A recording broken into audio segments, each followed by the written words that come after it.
Já imaginou guardar num rancor por 40 anos? 40 natais sem se falar? 40 aniversários em silêncio. Essa é a história de dois irmãos. Vamos chamá-los de Antônio e Carlos. Uma história real que nos ensina sobre orgulho, perdão e como o amor, mesmo depois da morte, encontra um jeito de se manifestar. Prepare o coração e talvez um lencinho, porque essa jornada é daquelas que tocam a alma. Tudo começou com uma briga feia, daquelas que infelizmente acontecem em muitas famílias. A herança, uma discussão sobre terras, sobre dinheiro, que se transformou numa ferida aberta. Palavras duras foram ditas, acusações foram feitas e, no fim daquele dia terrível, a promessa de nunca mais se olharem no rosto. E eles cumpriram. Por 40 longos anos, Antônio e Carlos viveram como estranhos, mesmo morando na mesma cidade. O orgulho construiu um muro tão alto entre eles que ninguém conseguia derrubar. A vida seguiu seu curso. Filhos nasceram, netos chegaram, mas a família continuava partida ao meio. Era uma dor silenciosa, um elefante na sala, em todas as reuniões familiares.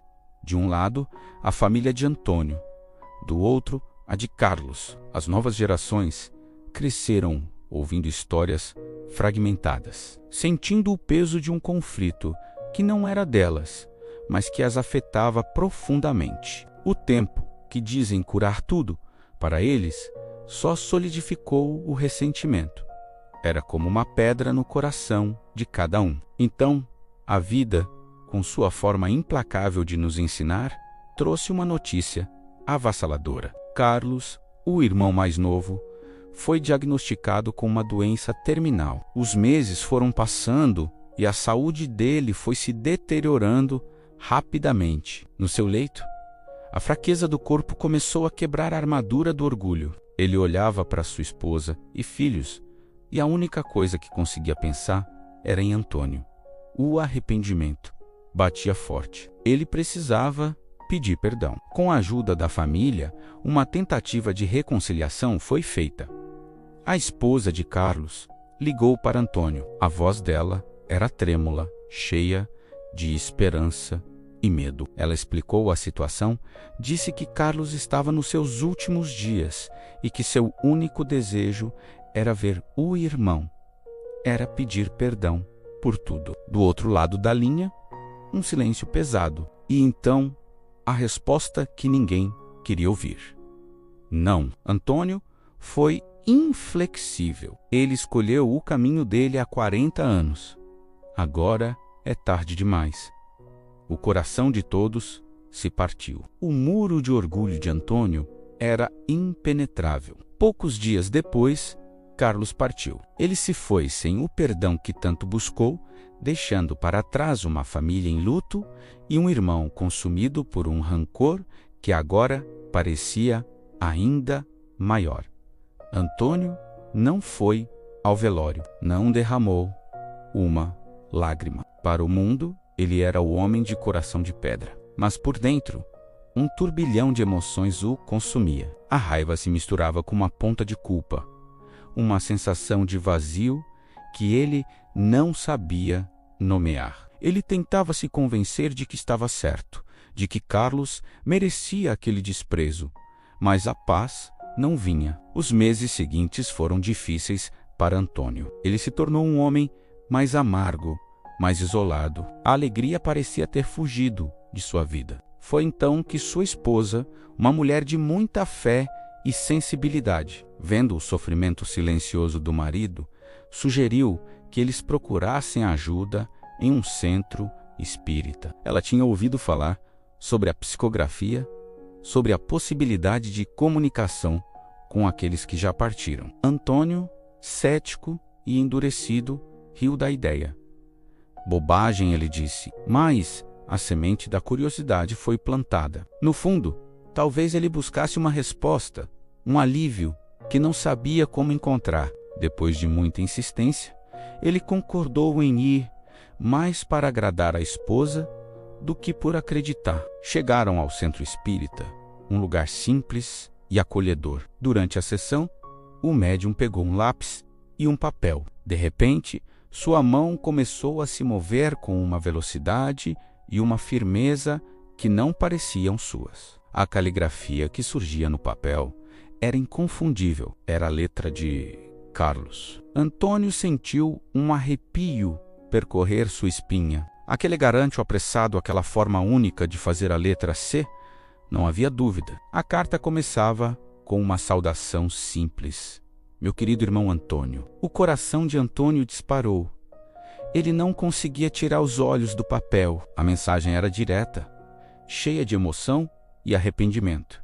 Carlos pedia perdão. Ele explicava que, do lado de lá, ele finalmente compreendeu a tolice da briga, o tempo perdido, a dor que causou a todos. Ele dizia que o orgulho o cegou e que seu maior sofrimento agora era saber que partiu sem o abraço do irmão. O dinheiro, as terras, nada disso importa aqui, meu irmão, dizia a carta. O que eu trago comigo é o peso do nosso afastamento. Eu te perdoo por todo o rancor e peço, do fundo da minha alma, que você me perdoe também. Meu único desejo é que você encontre a paz que eu não te permiti dar em vida. Cada palavra era como uma flecha de luz, atravessando a armadura de Antônio. As lágrimas que ele segurou por 40 anos, as lágrimas que ele não chorou no funeral, começaram a rolar pelo seu rosto. Um choro convulsivo,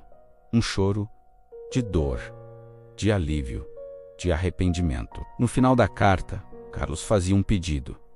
Quando você sentir uma brisa quente e suave tocar seu rosto, saiba que sou eu te enviando o abraço que não podemos dar. Sinta meu amor e saiba que estou em paz, esperando por você. Antônio terminou de ler, tremendo. O ceticismo tinha desaparecido, dando lugar a uma certeza avassaladora. Ele sentia a presença do irmão ali de uma forma que não podia explicar. Naquela noite, ao chegar em casa, Antônio sentiu-se na varanda, a carta amassada na mão. A noite estava fresca e sem vento. Ele fechou os olhos e, pela primeira vez em 40 anos, rezou. Ele não rezou por si mesmo, mas por Carlos. Ele pediu a Deus que amparasse o espírito de seu irmão, que o perdoasse. Ele conversou com Carlos ali, em pensamento, e disse tudo o que não conseguiu dizer em vida. Eu te perdoo, meu irmão. Me perdoe também. E então aconteceu. No meio daquela noite parada, uma lufada de vento quente e suave envolveu seu rosto, exatamente como a carta descrevia. Não foi um vento frio, mas um sopro morno, como um abraço. Naquele momento, Antônio soube. Era Carlos. O muro de 40 anos de ódio e ressentimento desmoronou em um instante. O peso em seu coração se dissolveu, substituído por uma paz que ele não sentia há décadas. Essa história, inspirada nos ensinamentos de Emmanuel e Chico Xavier, nos mostra que o perdão é uma ponte que pode ser construída mesmo quando um dos lados já atravessou para a outra vida.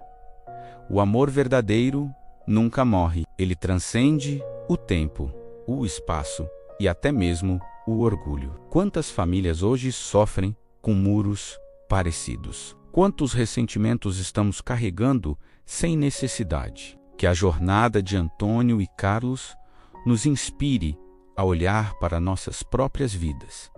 Não espere 40 anos. Não espere a doença ou a partida de alguém. O perdão é uma libertação, principalmente para quem perdoa. Que possamos dissolver os nós de rancor com a força da prece e do amor hoje. Obrigado por me acompanhar nesta história emocionante. Se ela tocou seu coração, compartilhe com alguém que precise ouvir essa mensagem. E não se esqueça de se inscrever no canal para mais reflexões como esta. Fiquem com Deus e até a próxima.